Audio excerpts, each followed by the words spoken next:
Boa noite a todos e a todas que nos assistem através do canal do YouTube do Centro Espírita Cearense. Vamos iniciar o nosso Evangelho Prece e Radiação da noite de hoje.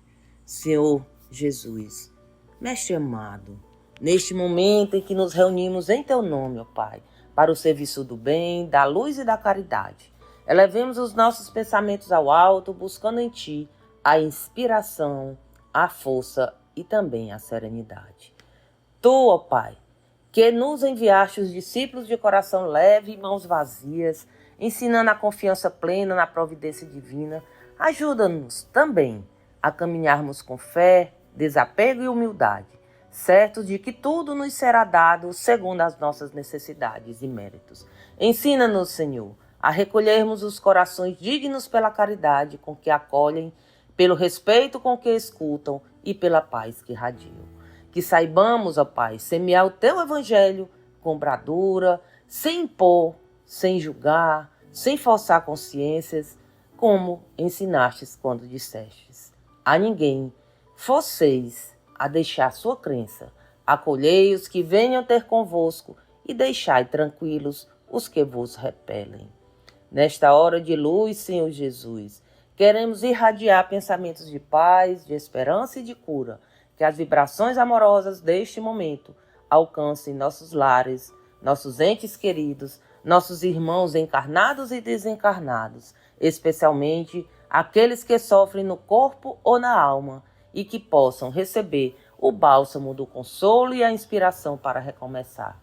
Pedimos, Senhor Jesus, também pelos trabalhadores desta casa espírita, pelos médios, dirigentes e colaboradores, para que sejam fortalecidos e amparados em sua missão. Que os benfeitores espirituais do Centro Espírita Cearense possam inspirar-nos e sustentar-nos em todas as atividades do dia, envolvendo-nos em vibrações de paz, disciplina, equilíbrio e amor.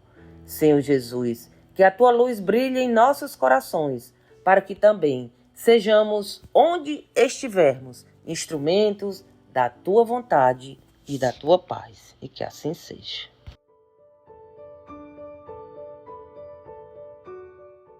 Vamos agora para a leitura do Evangelho segundo o Espiritismo, capítulo 25, Buscai e achareis.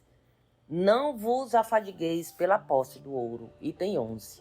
Naquela época, nada tinham de estranhável essas palavras que Jesus dirigiu a seus apóstolos, quando os mandou pela primeira vez anunciar a boa nova. Estavam de acordo com os costumes patriarcais do Oriente, onde o viajor encontrava sempre acolhida na tenda.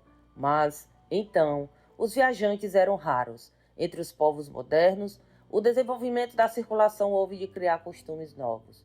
Os dos tempos antigos somente se conservam em países longínquos, onde ainda não penetrou o grande movimento.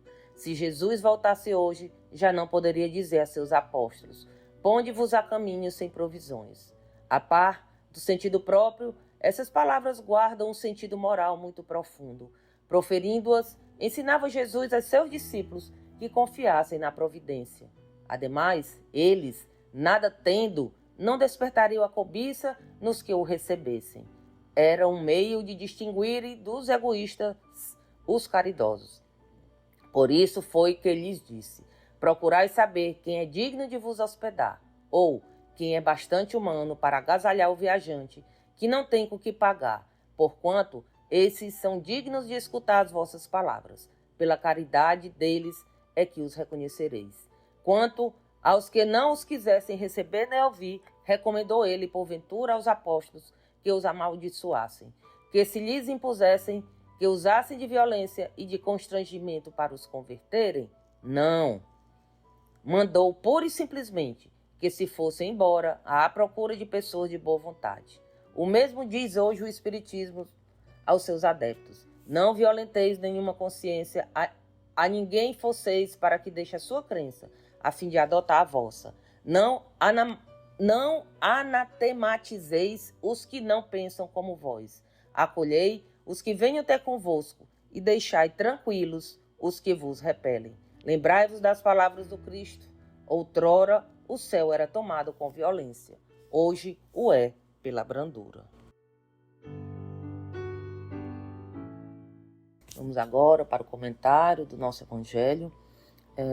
Meus irmãos e minhas irmãs, esse trecho do Evangelho, nos convida a refletirmos sobre 3 pilares fundamentais da vivência cristã: confiança na providência divina, desprendimento material e o respeito ao livre-arbítrio alheio.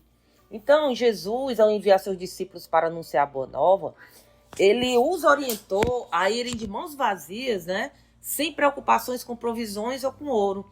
Em seu tempo, esse costume estava de acordo com a tradição do Oriente, justamente onde o viajante ele era acolhido com naturalidade e hospitalidade. No entanto, além da instrução prática, havia uma profunda lição moral. O que era essa profunda lição moral? Confiar que Deus proverá aquilo que for necessário ao caminho no momento certo. E hoje, meus amigos, num mundo cada vez mais materialista, essa confiança muitas vezes se perde, Preocupamos-nos excessivamente com acúmulos e garantias, esquecendo que o verdadeiro sustento da alma vem da fé, da serenidade e da sintonia com o alto. Jesus, ele não estimulava a negligência, mas sim a libertação do apego e da ansiedade pelo supérfluo, para justamente que o seu discípulo pudesse estar livre para servir. Outro ponto essencial é o respeito à liberdade de consciência. Cristo jamais impôs sua mensagem.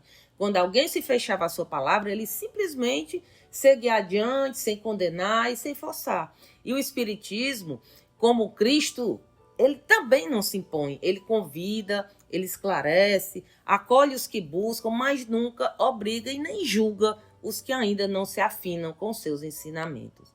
Esse ensinamento é particularmente importante em tempos de polarização e intolerância religiosa, A fé verdadeira, ela não agride, não impõe medo, não exige conversões forçadas. E o bem, meus irmãos, não precisa ser gritado para ser verdadeiro. Ele se reconhece pela caridade, pela humildade e pela paz que inspira. E esse trecho, meus amigos, ainda nos lembra que os discípulos, indo de mãos vazias, despertavam apenas o que havia de melhor nos outros: a solidariedade, o acolhimento, a caridade. E assim também deve ser a nossa postura, que nosso viver cristão inspire confiança, paz e bondade, E que sejamos reconhecidos não pelas palavras bonitas, mas pela coerência entre o que falamos e o que praticamos.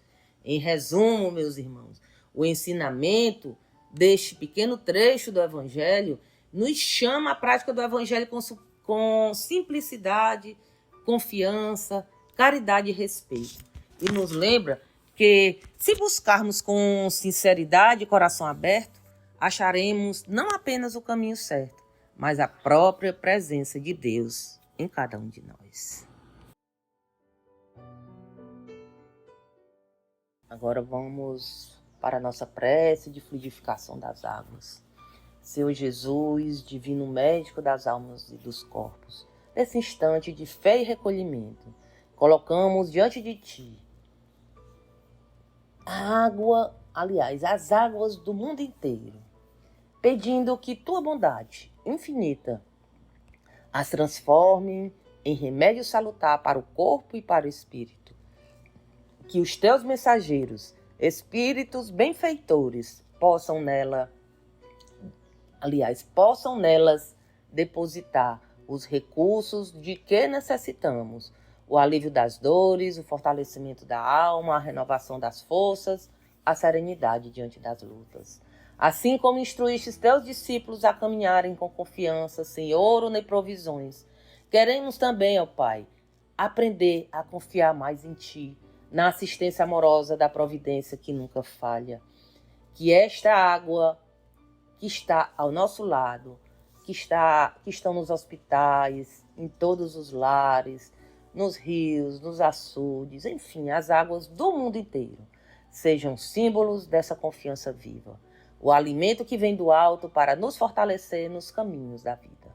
Pedimos também, ó Pai, que através dessas águas fluidificadas, o Teu amor alcance os lares onde houver sofrimento, as almas que se sentem sozinhas e os corações que, embora sedentos de paz, ainda não Te encontraram.